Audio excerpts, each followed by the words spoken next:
বাটা মাছগুলো দারুণ হতো না মা? বাটা মাছগুলো সেই আছে।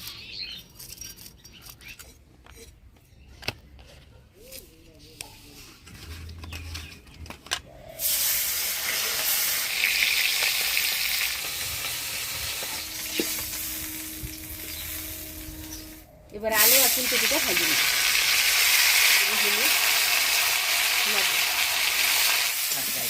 আলু ফুলকপিটা হালকা ভাজি নিলাম, এবার নামিয়ে নিব। এবার ফোড়ন দিয়ে দিব গোটা জিরা পেঁয়াজ কুচি,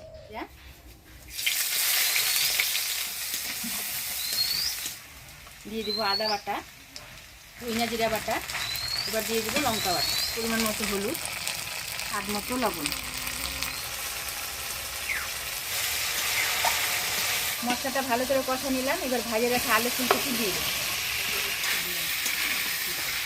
আলু ফুলকপিটা মশলা দিয়ে ভালো করে কষা নিলাম, এবার জল দিয়ে দেব।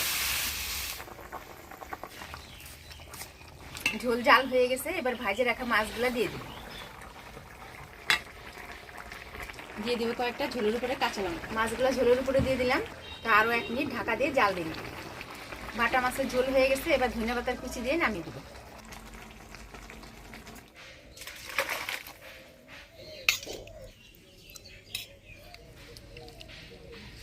তরকারি কেমন হয়েছে? ভালো হয়েছে না?